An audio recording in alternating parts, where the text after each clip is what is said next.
사. 서부대 활동의 나날. 한때 일본의 어용 출판물들은 항일연군 부대들에서 지휘관들이 희생되면 그 부대가 다 녹아난 것처럼 떠들었습니다. 관동군 사령부를 비롯한 1만 군경 역시 항일연군의 많은 역량이 항전을 계속하고 있다는 사실을 뻔히 알면서도 1940년대에 들어와서는 유격대가 다 망했다고 했습니다. 항일무장 부대들이 다 녹아나고 우리의 항전이 종말을 구한 것이 사실이라면 노조회가 사령부를 길림에서 조선인민혁명군의 활동지역인 연길로 옮긴 것은 무엇 때문이며 양정우를 치는 데 돌렸던 병력까지 다 끌어다가 백두산 동북부에 들이민 것은 무엇 때문이었겠습니까? 또 빨치산 토벌에 관동군, 위만군, 경찰 무력과 함께 철도 경호대와 협화회의 어중이 떠중이들까지 몽땅 내몬 것은 무엇 때문이었겠습니까? 우리는 서부대 활동 시기에도 계속 총소리를 냈습니다. 무의미한 충돌은 피하면서도 필요할 때에는 적들을 되게 답색였습니다. 역량을 보존하기 위해 큰 규모의 싸움은 물론 피했습니다. 그 대신 대중정치 공작과 정찰활동에 많은 힘을 넣었습니다.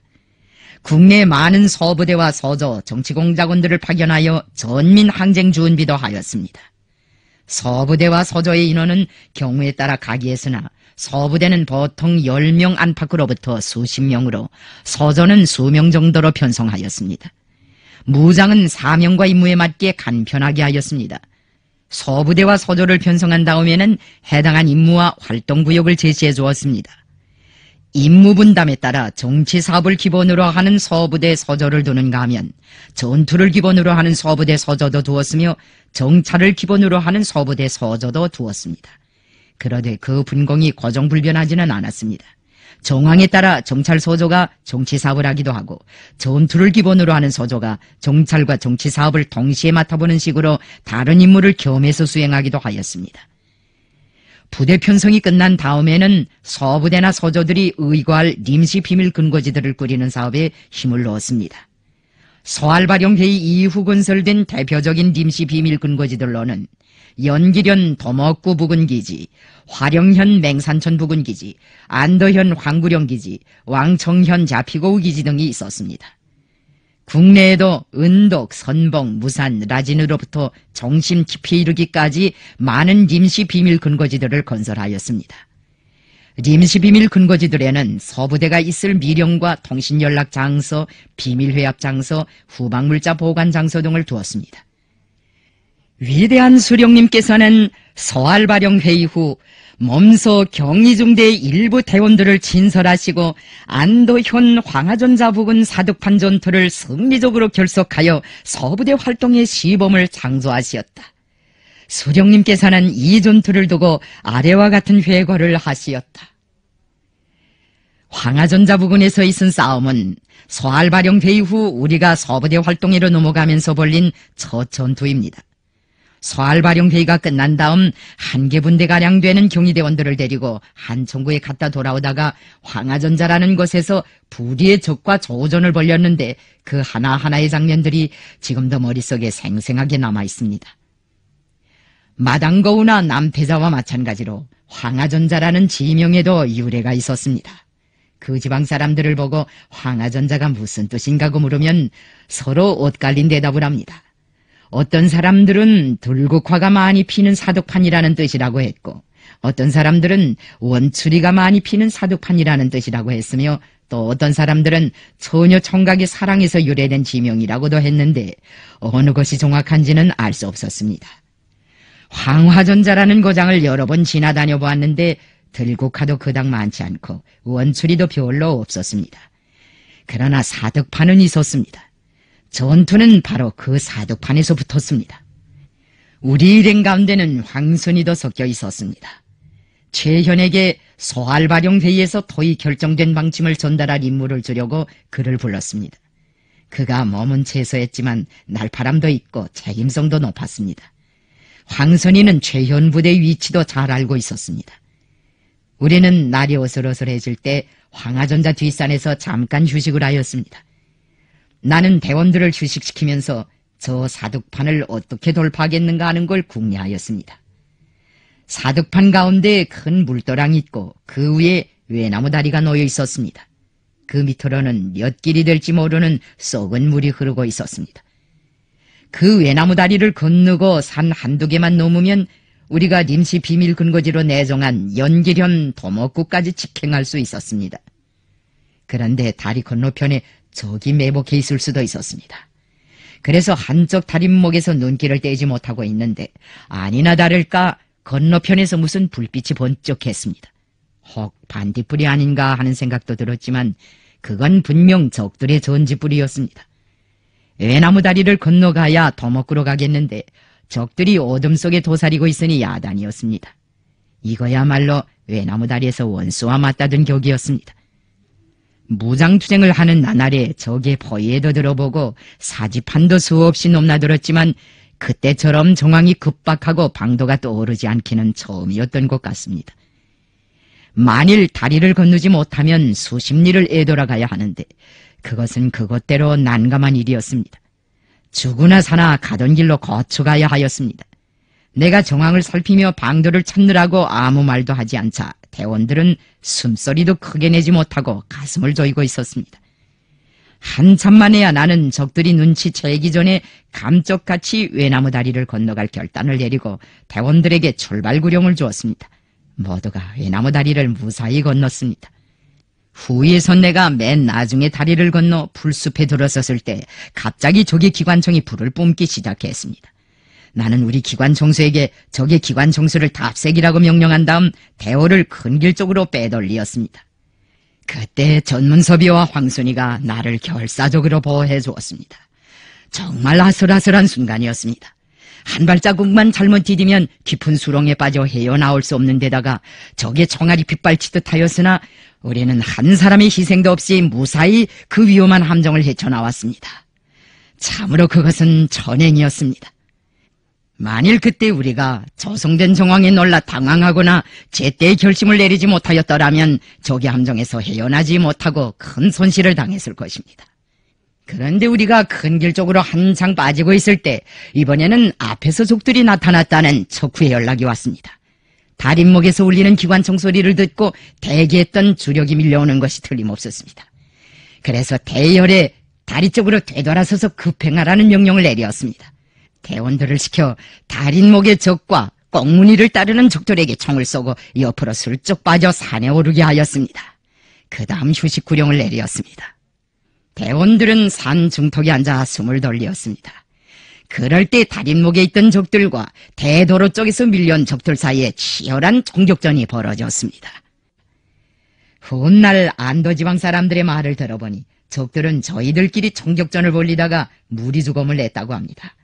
누가 먼저 총질을 시작했느냐 하는 책임 추궁이 따르고 외나무 다림목을 건너온 것이 귀신인가 빨치산인가 하는 비명도 터지고 적들 내부가 온통 수라장이었다는 것입니다. 그 후 우리는 연길현 발제툰과 안도현 오도양차 부근에서도 숱한 적들을 여정냈습니다. 연길현 발제툰 일대에서는 황하전자에서와 달리 세계의 습격조에 의한 습격전법과 망언전술을 배합하였습니다. 이번에도 적들은 저희들끼리 총격전을 해서 많은 무리주검을 냈습니다. 이런 싸움을 매일같이 했습니다. 어떤 날은 몇 개 소부대가 역량을 한데 합쳐가지고 큰 대상을 치어갈기기도 했습니다. 이렇게 우리가 소부대전을 기본으로 하면서 때때로 큰 싸움을 배합했기 때문에 적들은 인민혁명군이 대부대전으로부터 소부대전으로 전술을 바꾼 것도 알아차리지 못했습니다. 황순이한테서 소알발령 회의 방침을 전달받은 후 최현인에도 소부대 활동을 잘했습니다. 최현인의 부대들은 왕청효원에서 먼저 대부대로 광성툰과 소송자의 적을 친 다음 소부대로 분산하여 사방으로 오가면서 적들을 여정냈습니다. 연길, 화령, 안도현에서는 500명인의 소부대들이, 훈춘과 동령현 일대에서는 기밀, 선장상의 소부대들이, 동령현과 영안현, 몽릉현, 오상현 일대에서는 한인화와 함께 박성철, 윤태홍인의 소부대들이 싸움을 벌이었습니다. 온 동북당과 조선의 북부 국경지대는 소부대와 소저들의 활동으로 죽가마처럼 끌어번졌습니다. 위대한 수령 김일성 동지께서는 하바롭스크 회의 후 자신께서 친히 지휘하신 서부대 활동 정령에 대하여 다음과 같이 회상하시었다. 이전에는 서부대 서조들이 주로 조선의 북부 국경지대와 중국 동북지방에서 활동하였지만 이 시기부터는 국내 정심 깊이로 뚫고 들어가 조선 남단의 군사요충지들과 멀리 일본 본토에까지 활동지역을 확대해 나갔습니다. 서부대 서조들의 활동 내용도 매우 다양했습니다. 국내와 동북 일대에서 파괴된 당조직들과 지하혁명 조직들을 복구하고 새로 꾸리며 남아있는 무장부대들을 수습하고 재편성하는 사업, 전민항쟁 조직들에 대한 체계적이고 통일적인 지도를 확립하는 사업을 진행하였습니다. 이와 함께 국내 각지의 비밀 근거지들을 보강하며 정세 요구에 맞게 새로운 임시 비밀 근거지들을 꾸리는 사업, 국내와 동북 일대에서 애국적 청장년들을 유격대에 받아들여 조선인민혁명군 대우를 확대하며 군사적 홀간을 육성하는 사업들을 진행하였습니다. 동시에 적극적인 습격전과 내복전, 파괴전으로 적의 후방을 교란하고 전쟁 능력을 약화시키기 위한 투쟁, 적의 군사시설과 기지, 요충지들에 대한 군사정찰 활동과 적 통치 체계와 적군 내부를 혼란시키기 위한 투쟁 등을 폭넓게 벌려나갔습니다. 그 시기의 서부대 활동에는 동북 항일연군 부대들도 참가하였습니다. 이와 관련하여 부대별로 서부대 활동 지역을 분담하였습니다. 조선인민혁명군과 제1호군 관하의 부대, 그리고 일부 1호군 부대들은 조선 국내와 동남만 지역을 맡았고, 제2호군의 기본 부대들은 흥계호 이북으로부터 동강에 이르는 지역을 담당하였으며, 제3호군 부대들은 경성, 천려, 해균을 비롯한 여러 현들에서 서부대 작전을 벌이기로 하였습니다. 나는 백두산과 원동이 임시 기지를 왔다 갔다 하면서 국내와 동남만에 대한 서부대 활동을 지도하는 한편 군정학습도 동시에 밀고 나갔습니다. 우리는 누구나 서부대 활동에 나갔다가 기지에 돌아오면 정치학습과 현대전 훈련에 의무적으로 참가하도록 하였습니다. 남야용에서는 비교적 많은 인원이 망라된 서부대를 데리고 내가 제일 먼저 백두산 동북부와 국내로 나가기로 하였습니다. 그 뒤를 이어 최현인의 서부대와 안기린의 서부대도 정황을 보아가며 국내와 만주에 나가기로 하고 활동구역과 임무를 정해주었습니다. 내가 서부대를 데리고 기지를 떠난 것은 1941년 4월이었습니다. 우리 서부대가 해야 할 기본 임무는 동남만 일대에 남아 투쟁하고 있는 서부대들과 서조들과의 연계를 맺고 그들에 대한 통일적인 지휘를 보장하는 것이었습니다. 이와 함께 파괴된 혁명 조직들을 복구 정비하고 새 조직들을 건설하며 지하 조직망을 통하여 선발된 청년들로 무장 대우를 드리는 한편 그들을 조국 해방을 위한 최종 작전과 새 조국 건설에 필요한 간부들로 육성하기 위한 사업도 중요한 활동 목적의 하나였습니다. 우리는 그때 위중민의 행처도 알아보기로 하였습니다.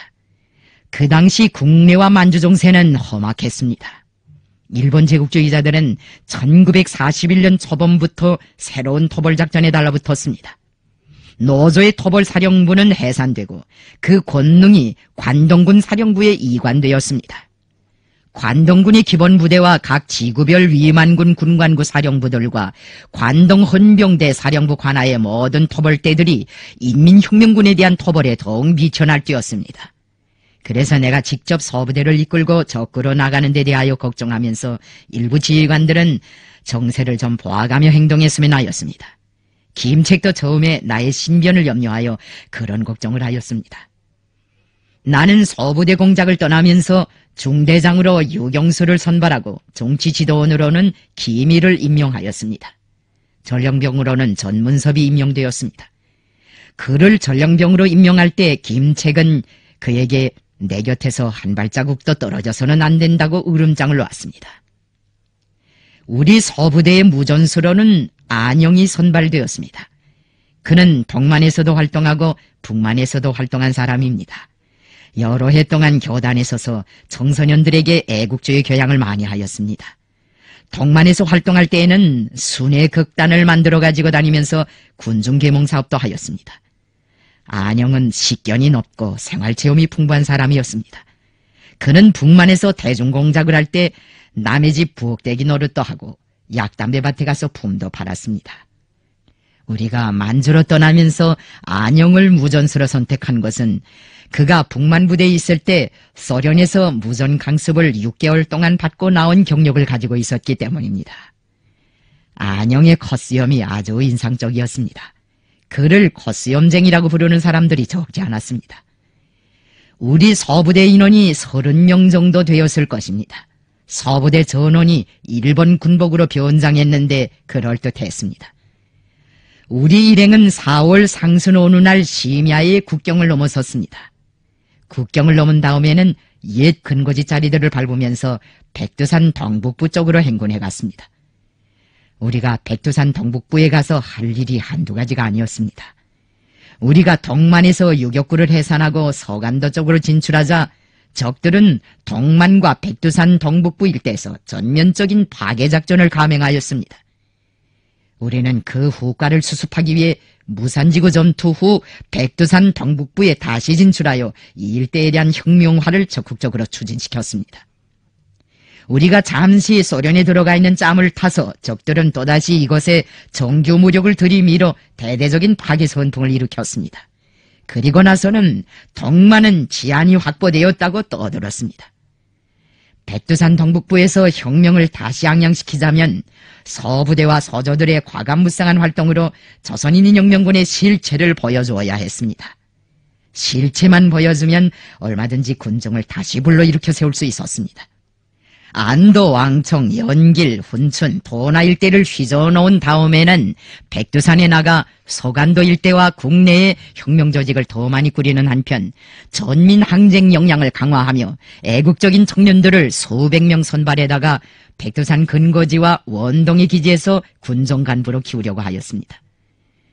국경을 넘은 서부대가 며칠간 강행군을 하여 도착한 것이 큰 거미골 미령으로부터 멀지 않은 고란이었습니다.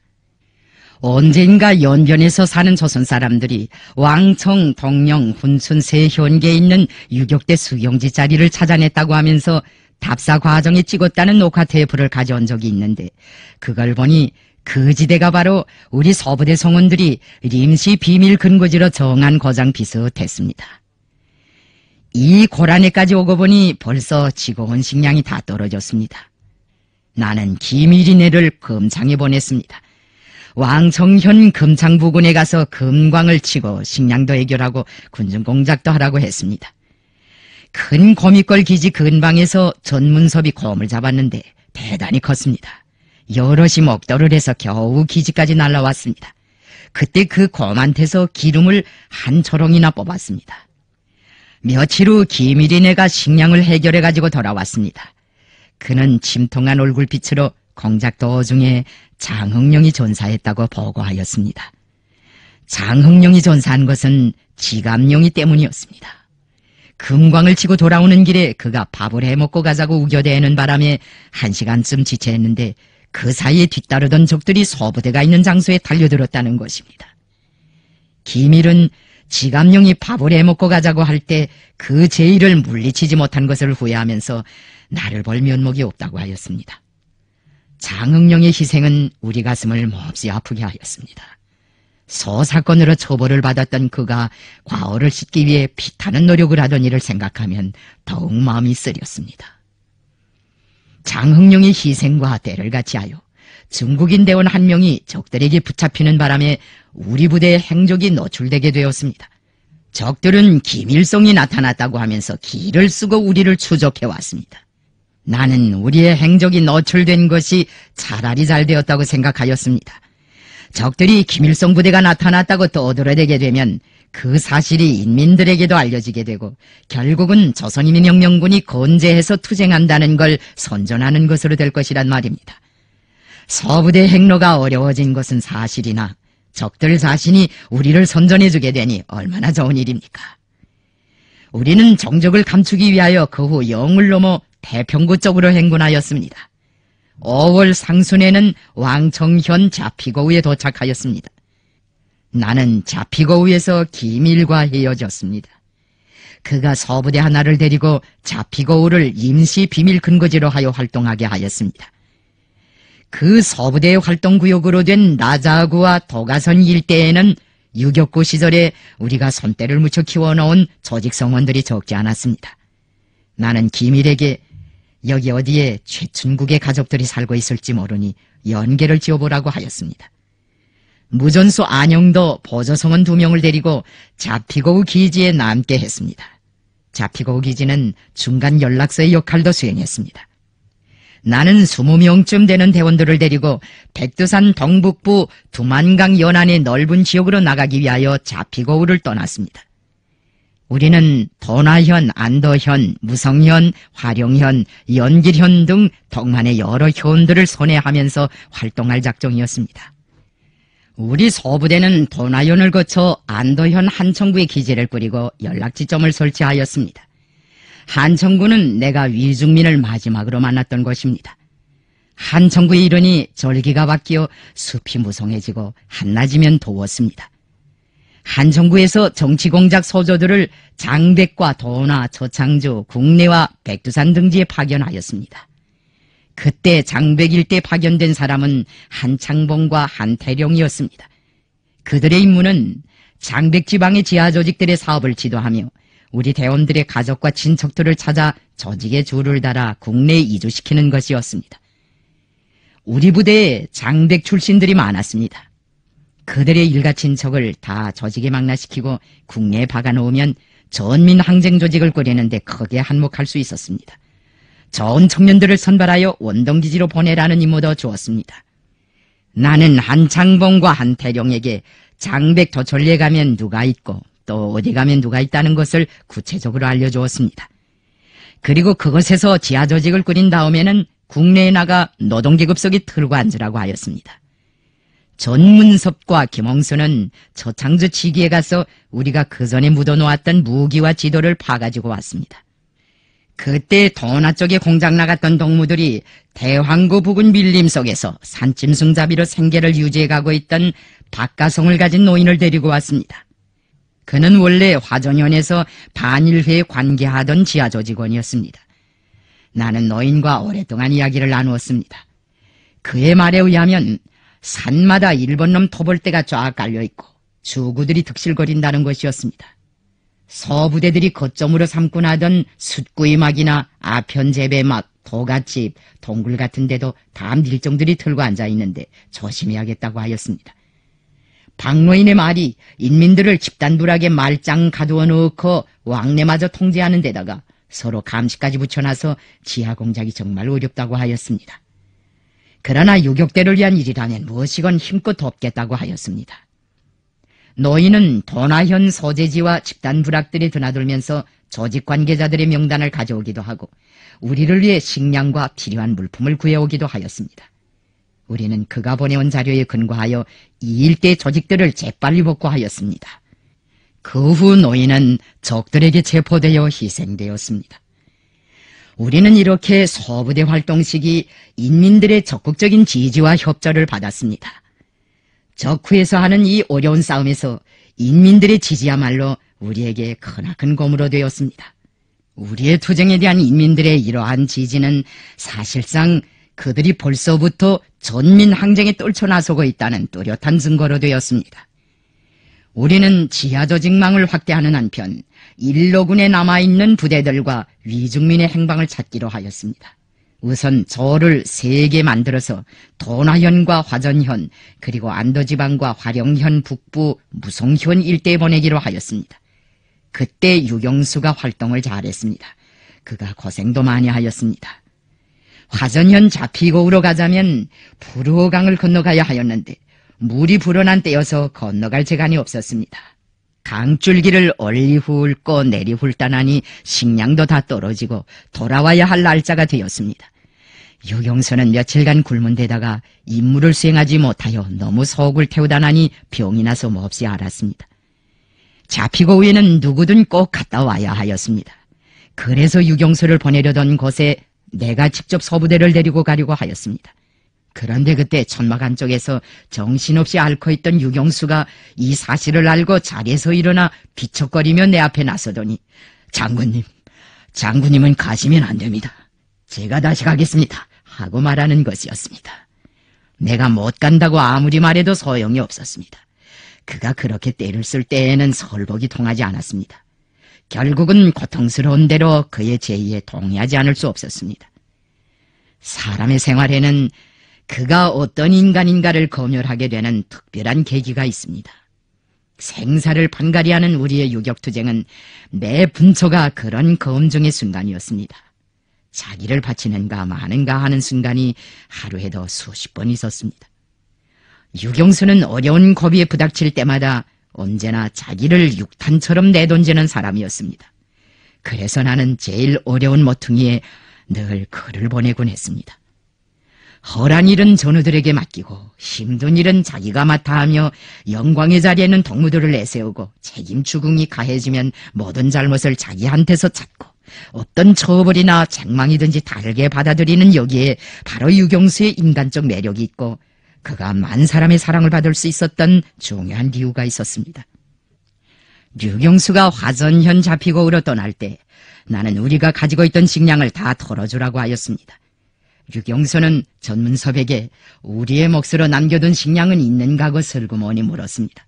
전문섭이 아무 대답도 하지 못하고 우물쭈물하는 것을 본 그는 전령병이란 게 무슨 일을 그렇게 하는가고 대게 답을 흘리면서 배낭에 쌀을 도로 쏟아 놓았다고 합니다. 유경수는 여러 날 만에야 임무를 수행하고 돌아왔습니다. 얼마나 고생을 했던지 나를 만나자마자 정신을 잃고 쓰러졌습니다. 헤어진 신발을 벗겨보니 발이 썩어서 피거름이 줄줄 흐르고 있었습니다. 입에 미음을 떠놓으니 간신히 눈을 뜨고 사업보고부터 하였습니다. 그들은 자피거우 일대에서 유격대와 연기가 있는 한 농민을 만나긴 했으나 그가 속을 주지 않는 바람에 곽지산내를 만나지 못하고 헤매다가 위중민이 사망한 것 같다는 소문만을 듣고 왔습니다. 유경수는 할 수 있는 것 다 하고서도 임무를 원만히 수행하지 못했다고 몹시 괴로워하였습니다. 그러나 그때 다른 한 계조를 책임지고 왕바보주에 나갔던 지감룡은 변절하였습니다. 1941년의 시련은 다시 한번 누가 진짜 백이 혁명가이고 누가 가짜였는가를 가른 시금석이었습니다. 이런 시련과 검열은 조국이 해방되는 날까지 끊임없이 계속되었습니다. 해방된 조국에 돌아온 항일투사들은 다 시련 속에서 100번, 1000번 검열된 귀중한 사람들입니다. 지감룡이 변절한 후에 우리의 행처를 알게 된 적들은 우리가 있는 것으로 이리떼처럼 밀려들었습니다. 나는 대오를 이끌고 적들의 포위를 교묘하게 빠져 대사하 서사를 거쳐 안도 쪽으로 나갔습니다. 안도와 무송의 넓은 지역에서 활동하면서 우리는 이전에 박아놓았던 조직을 확대하는 사업을 많이 하였습니다. 그때 조직원들을 통하여 위중민이 병사했으며 그의 사진을 실은 광고가 명월구 시가에까지 나붙었다는 풍문이 돈다는 사실도 알게 되었습니다. 그리고 30여 명의 유격대원들이 남북 하마탕 일대에서와 명월구와 연길 부근에 나타나 활동한다는 정보도 입수했습니다. 그래서 이 고장들의 좀 더 머물러 활동하기로 작정하고 한 개의 소조를 사하장, 남호두, 다홍의 북하마탕 일대에 보냈습니다.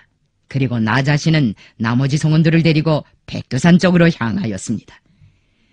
나는 그때 간백산 미령에 가서 서부대와 정치공작 소조, 혁명조직 책임자들을 불러 조성된 정세 요구에 맞게 주체적 입장을 튼튼히 견지하며 우리의 힘으로 조선혁명을 완수하기 위한 사상교양 사업을 진공적으로 벌릴 때 대한 과업을 주었습니다. 그리고 국내와 서간도 일대에서 우수한 청년들을 선발하여 원동이 기지에 데려다가 훈련시키기 위한 준비와 그 밖에 많은 역량을 백두산 미령과 간백산 일대에서 튼튼히 키워 전민 항쟁에 대처하기 위한 사업을 조직해 나가도록 하였습니다. 그 후 우리는 언성군에 나가서도 이러한 방향에서 국내 조직들의 사업을 지도하였습니다. 백두산 일대에서의 활동을 마치고 돌아가는 노정도 간단치 않았습니다. 소부대들이 울린 총소리에 놀란 적들이 우리의 행적을 찾아 피눈이 되어 날뛰고 있었기 때문입니다. 그때는 어디가나 토벌대가 누렇게 깔려 있었습니다. 적들은 신장로에도 있고 산 꼭대기에도 있고 골짜기에도 있고 없는 데가 없었습니다. 연기련 노두군은 적들의 군사요충지 하나로서 관동군의 헌병대와 특수부대들, 위만군과 경찰이 틀고 앉아있는 것이어서 통과하기가 어려웠습니다.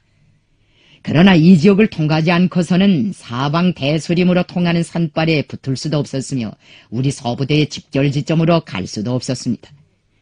우리는 일본 군복을 입고 야간 행군으로 러도구를 통과할 결심을 내렸습니다.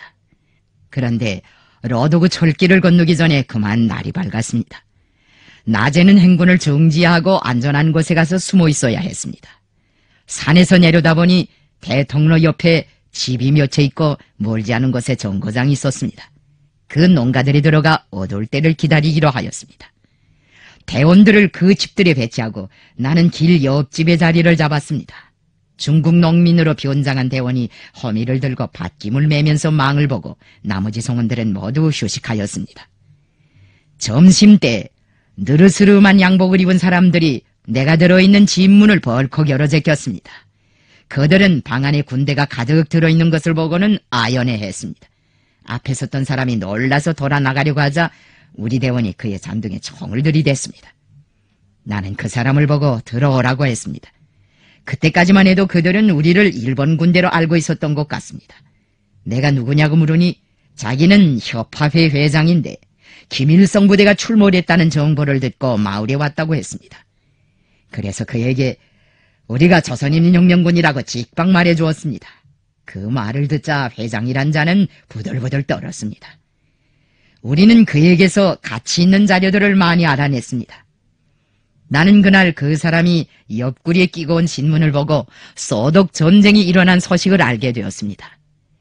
그가 하는 말이 일본 놈들이 갑자기 등이 달아 날치면서 소만 국경 일대에 병력을 집중하고 있으며 조만간에 소일 전쟁이 터질 것이라는 소문도 돈다고 했습니다.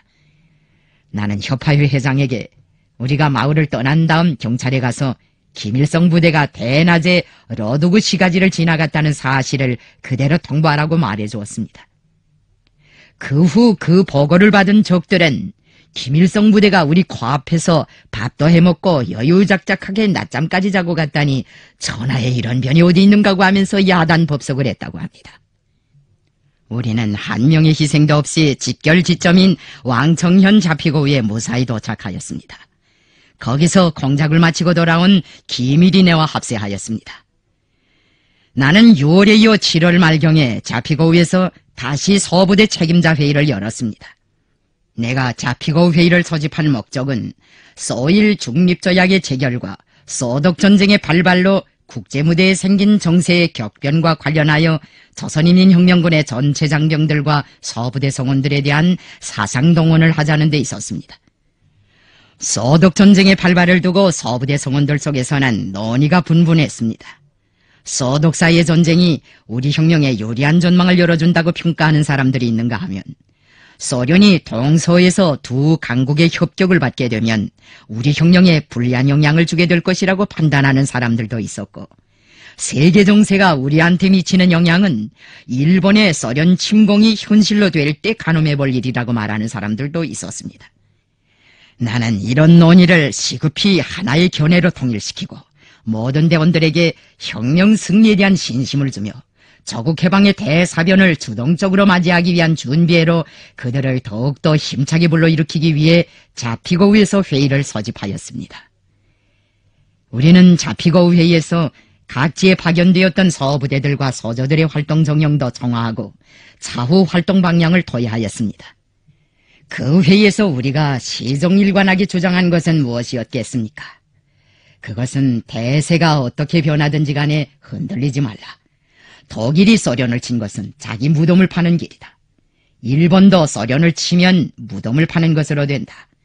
그러나 일본은 소련을 칠 힘이 없다. 열강들의 세력관계를 보라. 지구의 모양이 어떻게 변하든지 간에 파쇼는 망하고 민주는 승리한다. 우리 혁명에도 밝은 전망이 열린다. 그러니 일시적 난관 앞에서 동요하거나 주저하지 말고 혁명의 기치를 끝까지 고수해야 한다.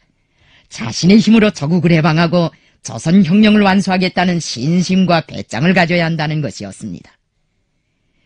우리는 이 회의에서 차후 서부대 활동의 방향에 대해서도 제시하였습니다. 물론 우리 역량의 보존을 위해 무모한 정면 충돌이나 수량상 우세한 적과의 교전을 피하면서도 적후결한 작전을 맹렬히 벌이자. 군수물자 수송로와 군수물자 보급기지도 기습 소탕하자. 조국 해방 작전을 위한 정찰 활동과 대중정치 사업을 더욱 강화하자고 하였습니다. 8월 초에 우리는 왕청 라자구간 도로공사장을 습격하는 전투를 벌였습니다. 그 당시 일제는 소만 국경 일대와 연결되어 있는 이 지역의 병력을 대대적으로 집결시키고 있었습니다. 일본군이 우글우글하는 이 지역에서 총소리를 낸다면 그 파장이 간단치 않을 것 같았습니다. 총소리를 낼 바엔 적 중심에서 내보자 하는 것이 우리의 배짱이었습니다.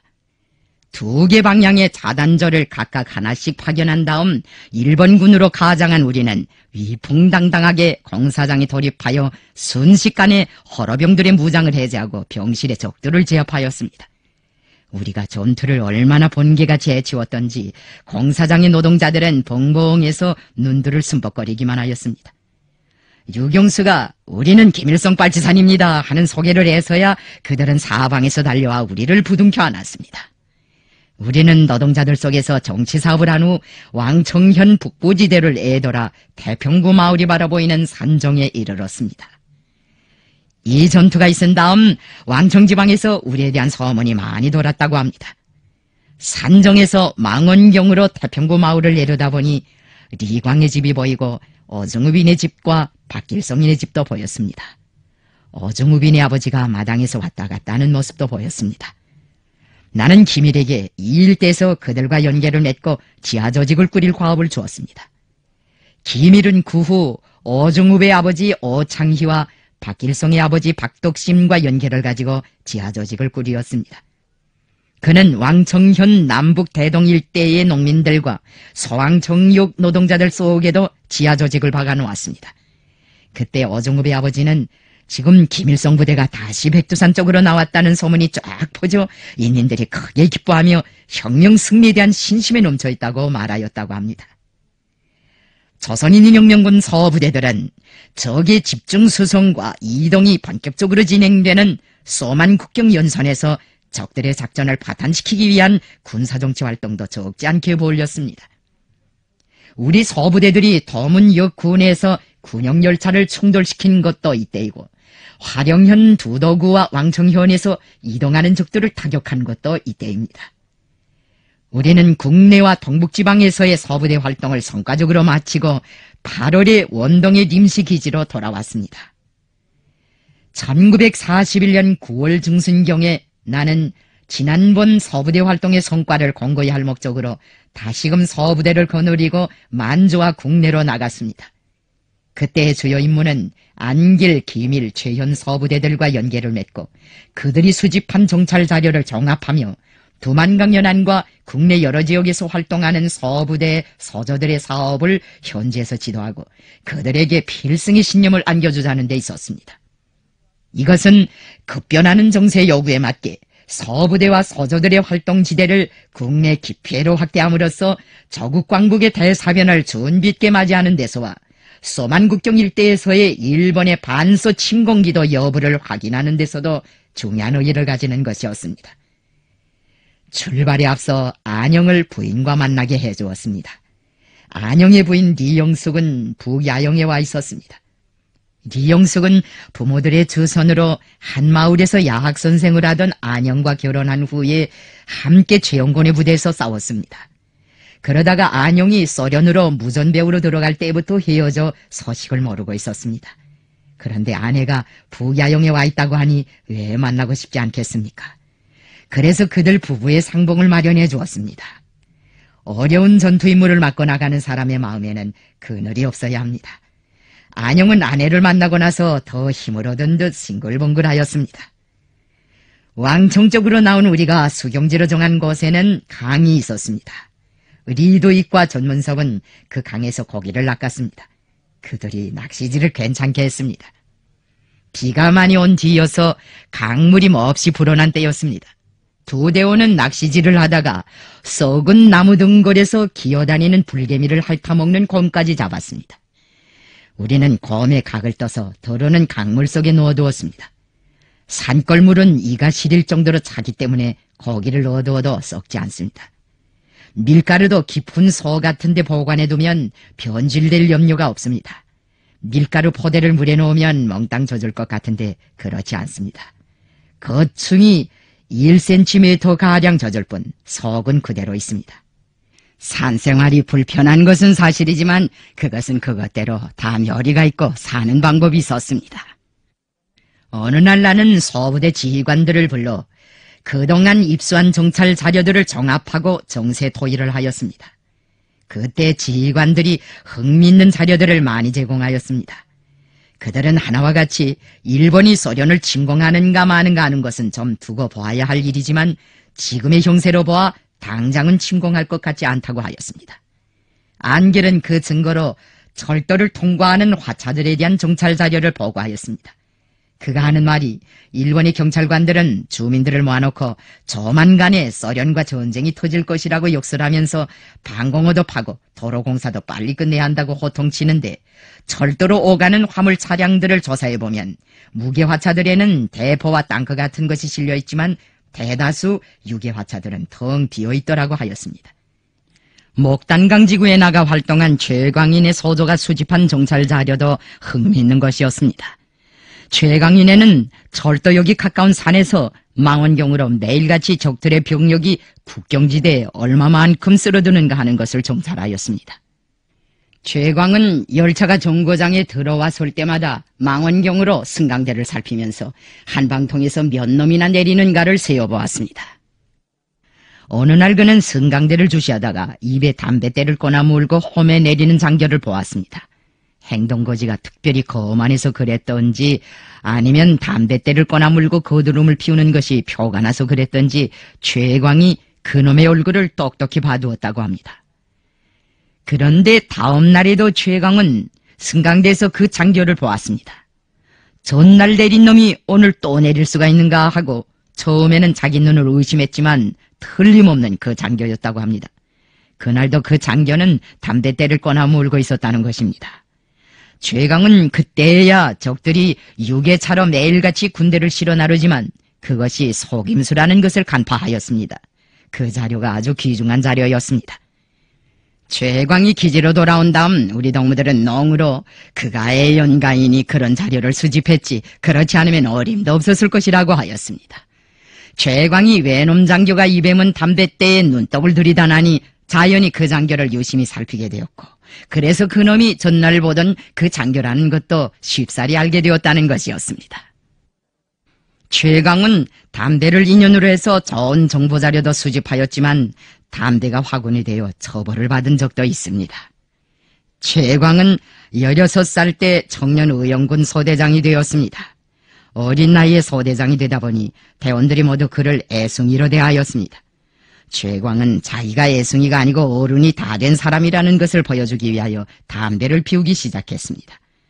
그렇게 배우기 시작한 담배인데 몇 해가 못 되어 인이 박히고 나중에는 담배가 없으면 몸살을 앓는 사람이 되었습니다. 한 번은 그가 전투에 참가했다가 전리품으로 밀가루 한 포대에 담배 한 지암을 얹어지고 부대로 돌아온 일이 있었습니다. 부대에서는 당회의를 열고 그를 처벌하였습니다. 식량 사정이 곤란한 때에 같은 값이면 밀가루 한 포대라도 더 지고 올 것이지 먹지도 못할 담배는 무엇 때문에 지고 왔는가고 하면서 처벌을 받아야 한다고 했다는 것입니다. 그 시기 우리가 수집한 모든 정찰 자료들을 종합해보면 일본이 소련을 침공할 실제적 준비가 되어 있지 않다는 것과 그들이 소만 국경지대로 무력을 집중하고 있는 것 같은 냄새를 피우려고 애쓰는 것은 남방 진출 기도를 감추기 위한 속임수라는 결론을 도출해낼 수 있었습니다. 이런 정보는 일본이 북공이 아니라 남공을 준비하고 있다는 것을 짐작할 수 있게 하였습니다. 이것은 소련의 대일 군사 전략을 세우는 데 커다란 도움으로 되었습니다. 우리는 11월 중순이 다 되어서야 기지로 돌아갔는데 샛별군 연봉에도 들렸댔습니다. 내가 직접 서부대를 이끌고 나갔다 온 다음에 여러 서부대가 국내와 만주로 진출하였습니다. 강건의 서부대는 1941년 말에 목가선의 신가전 부근에서 적의 군용열차에 대한 큰 규모의 매복전을 진행하여 일본 장교들을 실은 객차와 함께 장갑차와 휘발유를 가득 실은 차량들을 순식간에 녹여냈습니다. 박성철이네는 1942년 초봄에 동령현 영안현, 교하현 일대에 나가 활동하였습니다. 그들은 영안현 로성령과 교하현 총구자, 오상현 일대에 남아서 활동하는 전우들을 찾아 대오를 누리고 적과 부단한 조우전을 하면서 그해 9월까지 소부대 활동을 하다가 기지로 돌아왔습니다. 동북항일연군의 최세영 서부대는 영안현, 목릉현, 목단강 주변에서 활동하였는데 많은 실적을 올리고 기지로 돌아왔습니다. 나는 첫 단계로 진행한 서부대 활동의 성과를 총화해보면서 원동의 임시기지에서 국내와 동만 일대로 다시 진출한 것이 옳았다고 생각하였습니다. 무엇보다도 우리는 새로운 정황에서 대부대 활동으로부터 서부대 활동으로 넘어간 것이 매우 시기적절한 조치로 되며 서부대 활동이 대부대 활동에 못지않게 적들에게 심대한 정치군사적 타격을 주고 인민들을 반일 항전회로 힘있게 고무추동할 수 있다는 것을 직접 체험하였습니다. 서부대 활동 과정에서 달성한 성과는 우리의 모든 지휘관들과 대원들에게 최후 승리에 대한 확고한 신심을 안겨주었습니다. 우리의 서부대 활동은 국내외의 인민들에게 혁명군은 이전 날처럼 여전히 건재해서 적들을 족치고 있으며 승리만을 거듭하고 있다는 것, 혁명군의 둘이에 전민이 뭉쳐 거적적인 항쟁을 벌린다면 얼마든지 일제를 쳐부시고 자국 해방의 새날을 맞이하게 된다는 것을 똑똑히 보여주었습니다. 동남부 치안숙정특별공작과 대규모적인 토벌작전으로 유격대를 다 소멸한 것처럼 호장성세하던 1만 군경들은 우리의 영활한 서부대 작전 앞에 궁지에 몰려 갈팡질팡하였습니다. 조선인민혁명군 대원들의 서부대 활동은 국제연합군이 편성되던 시기를 전후하여 더욱 활발히 전개되었습니다. 우리는 그때 다가오는 대일 최종 작전을 내다보고 그 수행에 이바지할 수 있는 군사정찰 활동과 전민 항쟁 준비에 모를 박으면서 서부대 활동의 폭과 심도를 확대해 나갔습니다. 그 시기 우리의 서부대 작전은 조선인민혁명군 주력부대 성원들로 조직된 서부대 활동을 위주로 하면서 국제연합군 별동대에 소속되어 활동한 조선인민혁명군 대원들의 군사정찰 공작을 결합하는 방식으로 진행되었습니다.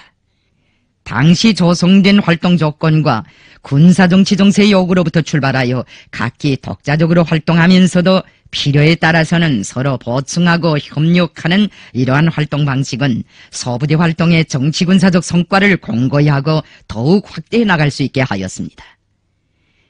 국제연합군이 조직된 다음 서부대 활동에서 특징적인 것은 서조 활동을 위주로 하면서도 여기에 덩치가 비교적 큰 서부대 활동을 배합하는 원칙을 견지한 것이었습니다. 이 원칙에 따라 군사작전에서도 서조들에 의한 활동에 주력하면서 여기에 서부대에 의한 습격전과 매복전을 적절히 배합하였습니다. 국내와 만주에서 조선인민혁명군의 서부대 서조 활동이 날로 강화되고 있는 것과 관련한 자료들을 소개한다. 새로 만주로 들어온 김일성, 최현, 최세영 등은 무력 항쟁이 불리함을 깨닫고 주로 군사, 산업, 경제 방면의 중요시설 파괴, 민중의 적화공작 혹은 폭동 유발, 사병공작 등 모략적인 행동으로 나오려는 경향이 극히 농후하다.